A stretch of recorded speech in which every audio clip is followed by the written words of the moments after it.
Bonjour tout le monde, j'espère que vous allez bien. Je me nomme Baïgalom Dana Thierry, je suis étudiant en informatique à l'Université de Landéré dans la faculté des sciences. Aujourd'hui, dans cette vidéo, nous allons voir quelques techniques d'analyse de données. Ici, c'est lié au cours de Data Science et notre problème se porte sur la prédiction du prix du Bitcoin. Déjà, nous avons pour objectif de prédire le prix du Bitcoin avec un certain niveau de précision. Les données dont nous disposons sont des données historiques sur le prix du Bitcoin, c'est-à-dire les prix passés du Bitcoin jusqu'à cette année. La fréquence des récoltes de ces données sont d'une journée et ces données n'incluent pas des facteurs externes. Donc j'essaie de répondre à ces questions posées ici. Les variables les plus importantes dont nous allons utiliser sont des variables telles que le prix du Bitcoin, son volume et également en fait les hauts et les bas du différent marché. Pour commencer, je tiens à préciser que je ne suis pas un expert en crypto, je ne suis pas également un expert en finance et ce cours n'est qu'à but éducatif. Donc, je ne vous conseillerais pas d'investir dans les crypto-monnaies après avoir suivi cette vidéo. Ok? Et si vous voulez travailler sur les mêmes données que moi, je vous conseille de télécharger le dataset que j'utilise. C'est sur Kaggle, ou si vous voulez, vous rendez-vous sur Kaggle, tapez Bitcoin, et puis vous allez télécharger un dataset sur le Bitcoin. Pour commencer, nous allons importer ces bibliothèques, c'est-à-dire Matplotlib, Seaborn, Pandas et également DatTime. Nous importons ensuite notre fichier Bitcoin CSV. Je l'ai renommé ainsi, mais sur Kaggle, ça n'a pas ce nom, donc il va falloir le modifier et le mettre également dans le même répertoire dans lequel se trouve votre code. Ok? Nous commençons ici par définir une fonction qui s'appelle plotMissing. En fait, cette fonction a pour objectif d'afficher ici un graphique qui représente les valeurs manquantes. Vous allez voir plus en détail, je laisse le temps de faire une pause et de copier le code si cela vous semble utile. Nous continuons ici avec notre première, on va dire ici, collecte d'informations ou prise d'informations.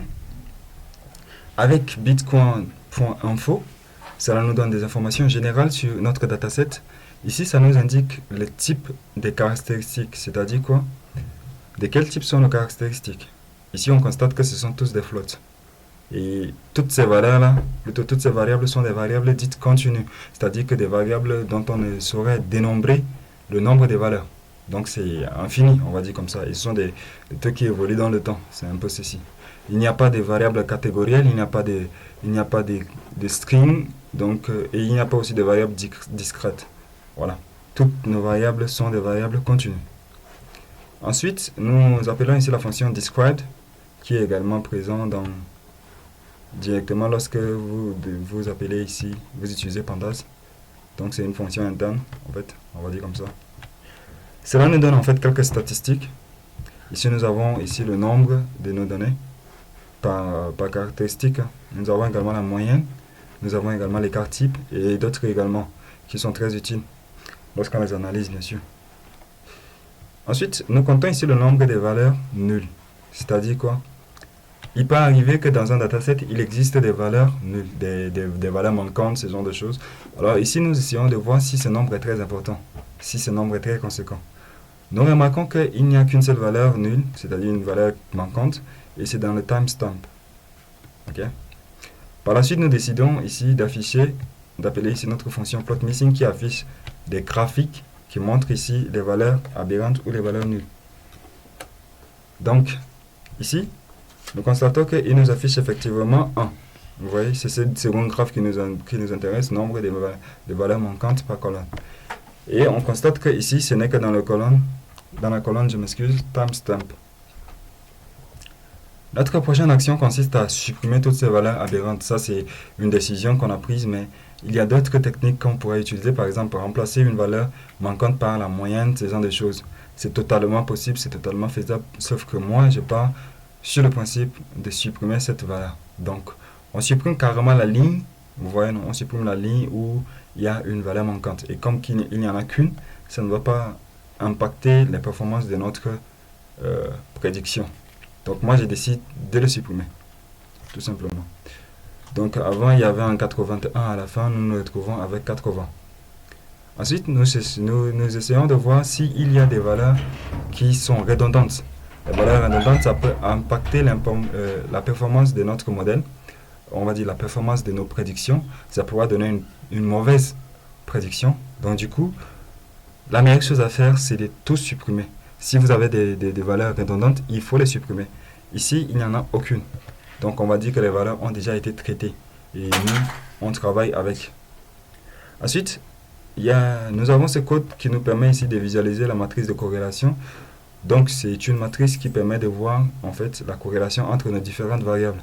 Ici on voit qu'il y a des 1 partout. Le 1 signifie que ces variables ont des très fortes corrélations. C'est-à-dire quoi?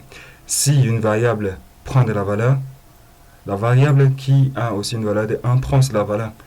Et dans notre cas, ça signifie que ces variables-là ont la même valeur. C'est tout simplement ce que ça signifie. Vous voyez, non? Donc ça signifie que c'est la même variable. On pourra donc décider de travailler qu'avec une seule de ces 4 variables-là. Je parle ici des open, high, low et close. Le cas de volume, il est différent. Et timestamp, il est différent également. Nous décidons également de créer une nouvelle colonne qu'on appelle ici date, parce que nous, on aimerait bien travailler avec des dates. Timestamp, c'est une sorte de date, mais qui n'est pas sous la forme des dates qu'on connaît. Donc, c'est un peu différent de travailler avec. Nous, on aimerait travailler avec des dates à proprement parler. Ok? Donc, nous appelons ici la fonction ici de transformation from timestamp et nous appliquons ici la méthode date qui nous permet de retenir que la date. Vous voyez, non? Et uniquement sur des données qui ne sont pas qui sont disponibles.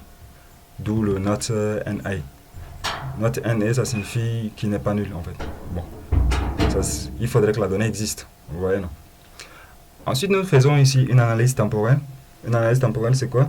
Ce sont des figures, on essaie d'afficher les figures pour voir ici. Ici, comme on peut le voir, nous affichons les figures par rapport à notre date, notre également close. Donc, nous prenons ici deux variables, la date et close. Et ici, nous avons close price. Donc, ce sont des prix des fermetures.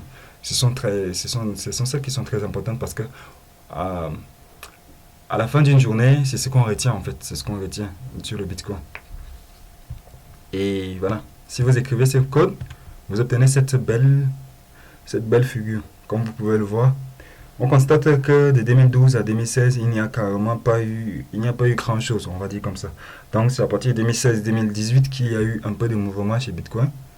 On voit que ça a pris un peu de la valeur, puis c'est redescendu. Et en 2021, ça a connu une hausse assez conséquente, comme on peut le voir ici. Puis ça a connu aussi une baisse, mais pas très conséquente. C'est très conséquente par rapport à l'année, mais par rapport à tout le reste, en fait, c'est pas très conséquente. Vous pouvez le voir ici. Et ça a remonté, ça a connu encore des baisses. Là, c'est très très conséquente. Et on voit qu'en 2024, ça a pris une grande valeur. Vous voyez? Donc, tout ceci nous montre un peu l'évolution du prix du Bitcoin. Également, ici, ça nous permet de voir la distribution avec HIST. Ça nous permet de voir la distribution.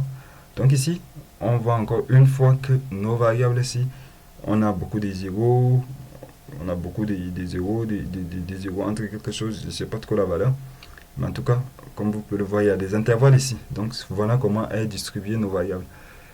Et c'est effectivement le cas puisque si on le voit ici, en fait, il n'y a carrément rien eu entre 2012 et 2016.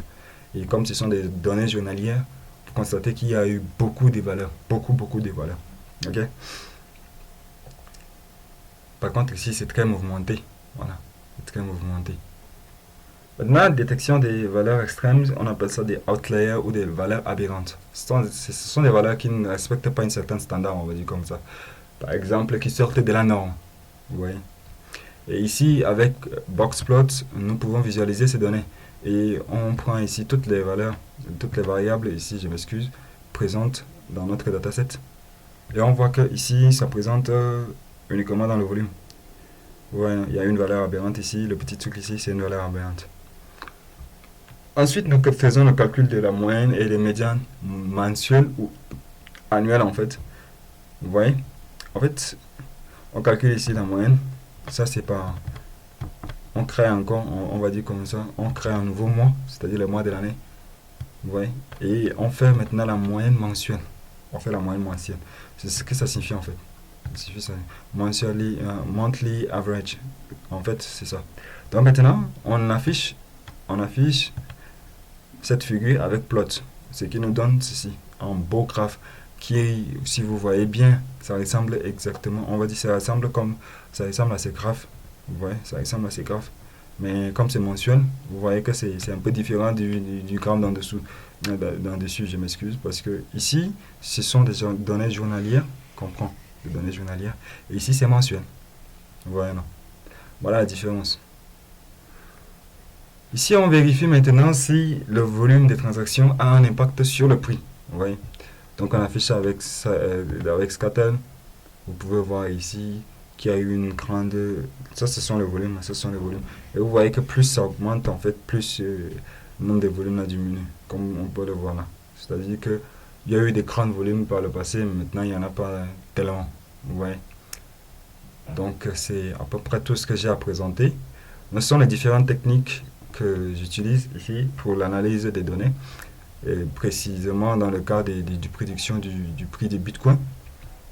Je tiens à rappeler également que je ne suis pas un expert en crypto-monnaie, je ne suis pas aussi un expert en investissement, je ne suis pas aussi un expert en finance. Donc, je vous déconseille fortement de vous investir dans les cryptos après avoir suivi cette vidéo. Il y a des formations qui sont disponibles pour cela, des formations qui sont mieux renseignées, des formations qui sont mieux orientées pour apprendre le monde du crypto. Ceci est mon devoir personnel. Donc, ce n'est qu'à titre éducatif et académique. Je vous remercie d'avoir suivi cette vidéo et j'espère que vous allez suivre mes prochaines vidéos. À très bientôt. Ciao.